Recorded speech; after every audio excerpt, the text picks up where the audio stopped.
दोस्तों सभी को नमस्ते। दोस्तों आज हम बात करेंगे हमारे देश में चल रही तात्कालिक परिस्थितियों के बारे में। परिस्थितियां वो जो आज हमारे देश के करोड़ों लोगों की समस्या और समाधान को लेकर उत्पन्न हो गई हैं, क्योंकि हमारे देश में जो आज काल चल रहा है, जो महामारी का दौर चल रहा है, उस महामारी के दौर में भारत का एक बहुत बड़ा संस्थान, जो स्वास्थ्य विभाग का बहुत बड़ा संस्थान है, इंडियन मेडिकल एसोसिएशन द्वारा कुछ आज से मतलब पिछले एक वर्ष से कुछ ना कुछ हर बार 2 महीने में 3 महीने में कुछ ना कुछ अमेंडमेंट उसके द्वारा कुछ ना कुछ दिशा निर्देश दिए जाते रहे। जैसे कि मैं सबसे पहले बताऊं कि सबसे पहले जब कोरोना काल शुरू हुआ, सबसे पहला कहा गया कि मास्क लगाओ। फिर थोड़े दिन बाद कहा गया कि N95 मास्क लगाओ। फिर थोड़े दिन बाद कहा गया कि अब हमारे इसकी वैक्सीन लगवानी होगी। उसके बाद वैक्सीन ना मिली, उसके बाद रेमडेसिविर आया, उसके बाद ये आया, उसके बाद ऑक्सीजन सिलेंडर आया, उसके बाद फिर ये आ गया कि डबल मास्क लगाओ। मतलब इतना सारा तंत्र हमारे देश में चलता रहा और हम देखते रहे। पर इसी दौरान हमारे देश का एक व्यक्ति जो ये कहता है कि यह जो एलोपैथी का तो तंत्र है, यह जो ड्रग्स माफिया है, यह पूरा का पूरा हमारे देश के लोगों को लूटने के लिए, हमारे देश के लोगों का मौत का कारण बनता है और नए हमारे देश के हजारों करोड़ों अरबों रुपए की संपत्ति हर वर्ष लूट लेता है। अब कई लोग यहां से ही आकलन करना शुरू कर देंगे कि अनिल आर्य स्वामी रामदेव के समर्थक हैं या स्वामी रामदेव के विरोधी हैं। तो दोस्तों आज अनिल आर्य का मत जाने और अपरिचित भारत पूरे परिवार का मत जाने, इसके लिए मैं आपसे कहूंगा वीडियो को पूरा देखना। और अगर आपको वीडियो में किसी प्रकार का कोई संशय हो तो अपने कमेंट में अपनी राय जरूर लिखना। बने रहना इस वीडियो के साथ। मैं अनिल आर्य स्वागत करता हूं आपके अपने यूट्यूब चैनल अपरिचित भारत में। तो चलिए शुरू करते हैं। ये मुद्दा शुरू हुआ सबसे पहले स्वामी रामदेव जी के उस बयान से, जिसमें उन्होंने बीमारी का डर महामारी का, किसी भी बीमारी का डर पैदा करके एलोपैथी दवाइयां बेचने के नाम से। इसके बहुत सारे वीडियो बहुत सारे चैनलों पर आप देख चुके होंगे, मैं उन विषय में नहीं पढ़ना चाहूंगा। मैं बात करता हूं सीधी अब मुद्दे की, जिस बारे में आज मैं आप सभी के बीच आया हूं। सबसे पहले तो ये समझ लीजिए, निश्चित तौर पर एलोपैथी का डर बिठाया जा रहा है, महामारी का डर बिठाया जा रहा है। मैं ये भी नहीं कहूंगा कि महामारी नाम का ऐसा एक झूठा तंत्र इस देश में फैलाया जा रहा है, झूठ फैलाया जा रहा है, ये इस विषय में मैं नहीं जाना चाहूंगा। पर मैं बात यहां एक मुद्दे की करना चाहता हूं, वो ये, आज हमारे देश में सबसे पहली बड़ी बात समझो, आज हमारे देश में 125 करोड़ की आबादी है। हिंदू हो, मुसलमान हो, सिख हो, ईसाई हो, बौद्ध हो, जैन हो, हर घर में दाल, चावल, नमक, हल्दी, ये सब चीजें होती हैं, जीरा, औषधियां आदि सब होती हैं, जिनको आज हम मसाले कहते हैं, ये औषधियां हैं। और मैं जहां तक जानता हूं, हमारे देश की 70 से 80% आबादी आज भी गांव में रहती है। और गांव के ऑन एन एवरेज हर घर की मैं बताऊं, पेट दर्द हो, गैस हो जाए, सिर दर्द हो जाए, सामान्य कोई चोट हो जाए, कुछ और हो जाए, तो हम कभी भी डॉक्टरों से बातचीत भी नहीं करते। हम क्या करते हैं, गैस हो गई जी, जीरे की, नमक की, काले नमक की, मेथी की और थोड़ी अजवाइन की फंकी मार लेते हैं, ठीक हो जाते हैं। और इसी तरह थोड़ी चोट लग जाती है तो एक छोटा नुस्खा बताता हूं, हमारे एक परंपरा मैंने सुनी भी है, देखा भी है। अब कभी चोट लग जाती है तो उस पर अपना ही पेशाब कर लो, खून तुरंत बंद हो जाता है। ये हमारे छोटे छोटे नुस्खे हर घर में, हर क्षेत्र के हिसाब से अपने अपने हैं। पर इन सब चीजों को प्रमाणिक ढंग से कोई प्रमाण नहीं है, क्योंकि इन सब चीजों को, नुस्खों को अपनाने वाला, धारण करने वाला व्यक्ति शुद्ध स्वरूप में एक भारतीय व्यक्ति है। वह जाने अनजाने में उस चिकित्सा पद्धति को मानता है जो उसको परदादाओं से सीखता आया, अर्थात वह पद्धति जो करोड़ों वर्षों से, जो सृष्टि के आरंभ से इस जगत में, इस सृष्टि में चलती है, अर्थात आयुर्वेद को मानता आया है। परंतु जब से अंग्रेज आए तब से हमारे देश में एलोपैथी भी कैसे आई? जो अंग्रेज हमारे देश से पहली बार सर्जरी सीख कर गए थे, वही लोग आज हमारे को समझा रहे हैं, आपको ये करना चाहिए, आपको वो करना चाहिए। इसी का उदाहरण है N95 मास्क लगाकर ऑक्सीजन सिलेंडर तक, रेमडेसिविर तक, इतनी सारी चीजें होने के बावजूद भी पूरी दुनिया का कोई भी ऐसा वैज्ञानिक, कोई भी ऐसा डॉक्टर, कोई भी ऐसा साइंटिस्ट ये नहीं कह पाया है कि इस महामारी का सटीक समाधान क्या है। हाँ, अवसर मिलता है, आप मास्क से कमाना है, अब ऑक्सीजन से कमाना है, अब इससे कमाना, अब इससे कमाना है, कोई नहीं चूक रहा। इसके पीछे काला बाजारी क्या हो रही है वो आप सभी जानते हैं। अब मैं बात करता हूं दूसरे पॉइंट की, यह जो आप सबके सामने है। अब ऐसे में स्वामी रामदेव जी कुछ कह देते हैं। अब कई लोग कह रहे हैं, अरे बाबा तू तो बाबा है, तू तो व्यापारी है। निश्चित तौर पर वो बहुत बड़े व्यापारी हैं, निश्चित तौर पर उनका अरबों रुपए का साम्राज्य आज इस देश में खड़ा है। परंतु यह जो उंगली इंडियन मेडिकल एसोसिएशन द्वारा उठाई गई है, यह क्या सिर्फ और सिर्फ बाबा रामदेव के ऊपर उठाई गई है? नहीं, ऐसा नहीं है। यह जो उंगली उठाई गई है, यह सीधी की सीधी उंगली उठाई गई है आपके हजारों साल, करोड़ों सालों पुरानी सभ्यता, उसकी संस्कृति, उसकी मान्यताओं के ऊपर, अर्थात आयुर्वेद के ऊपर। अब मैं ये नहीं कहूंगा कि मैं स्वामी रामदेव का समर्थक हूं, नहीं, मैं समर्थक हूं मेरे देश की अपनी चिकित्सा पद्धति का।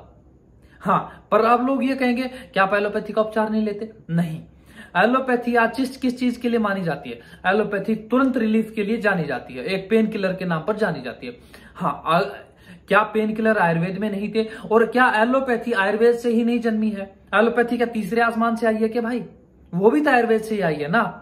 उनके ही डॉक्टर कभी प्राचीन काल में इस देश में सीख के, अगर कभी आप चाहेंगे तो उसके बारे में प्रमाण दूंगा, बहुत लंबे समय से सीख के अगर आज हमें सिखा रहे हैं, ये हमारे सामने, सबके सामने स्पष्ट होना चाहिए।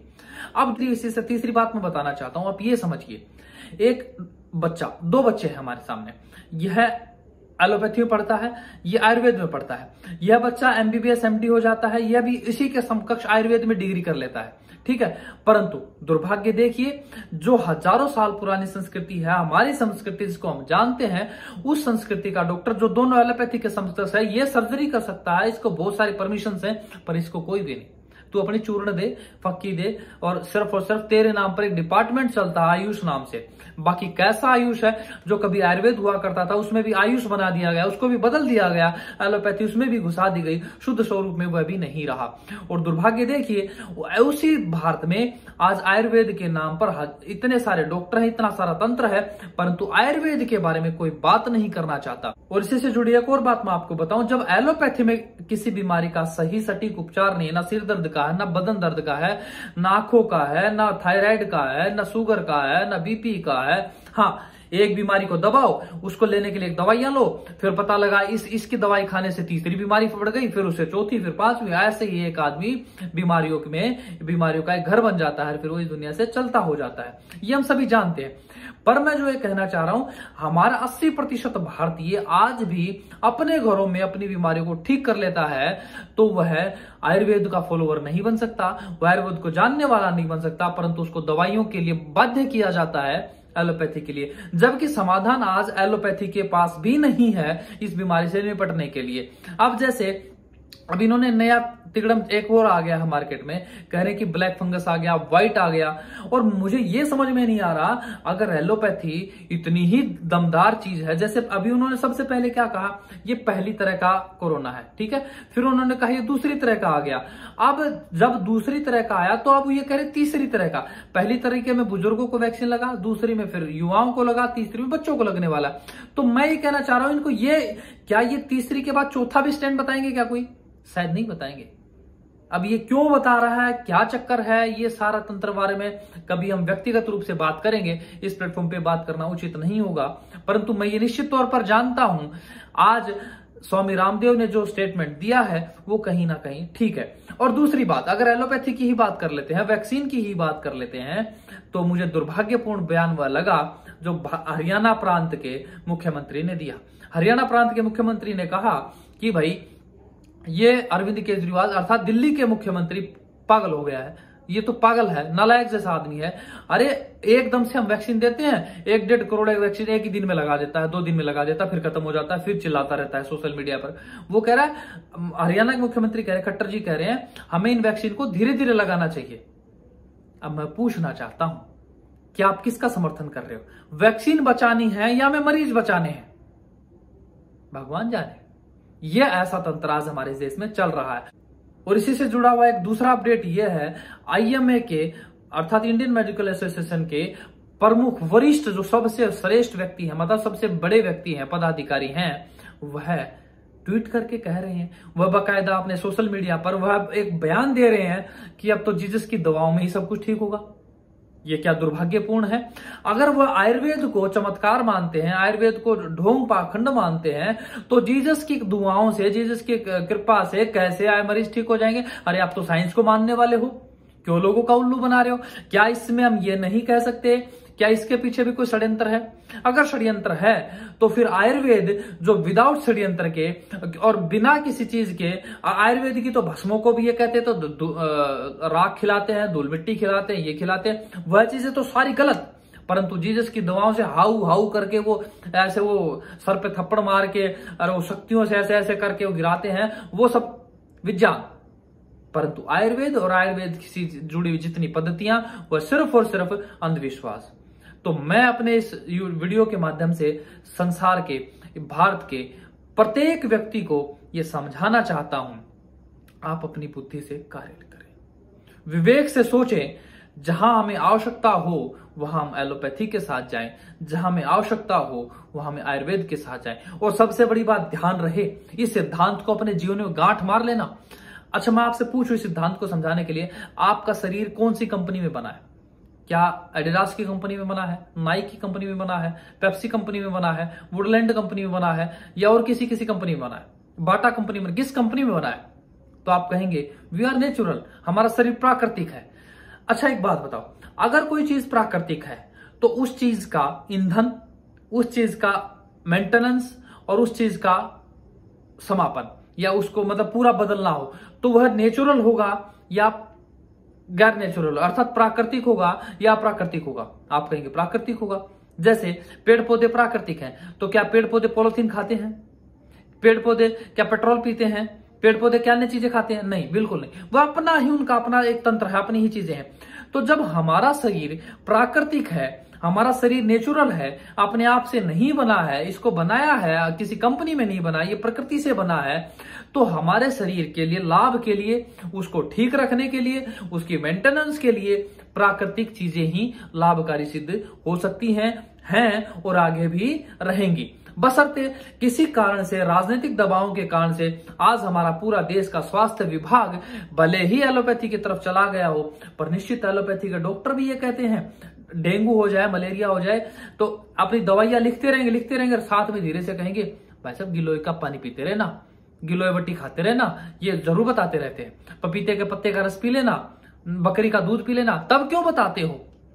और कितने सारे डॉक्टर आप जानते हैं अपनी दवाएं छोड़कर, जब खुद को कुछ हो जाता है तो अपनी दवाएं छोड़कर कहते लाओ जी पपीते के पत्ते लाओ जी, ऐसा ही करते हैं। तो वो क्यों लोग अपने अंदर के उस व्यक्ति को भूल जाते हैं जिनकी आत्मा आज भी आयुर्वेद की तरफ है, जिनकी आत्मा आज भी भारतीय की तरफ है, परंतु वो अपने व्यापार के कारण, अपने मुनाफे के कारण, अपने स्वार्थ के कारण, किसी राजनीतिक दबाव के कारण और पॉलिटिकल किसी भी प्रकार के दबावों के कारण वैसे स्टेटमेंट देते हैं। इसे साफ सिद्ध होता है कि आपके देश का बहुत बड़ा तंत्र, जो इसको स्वास्थ्य विभाग का कहा जा सकता है, यह किसी न किसी दबाव में है।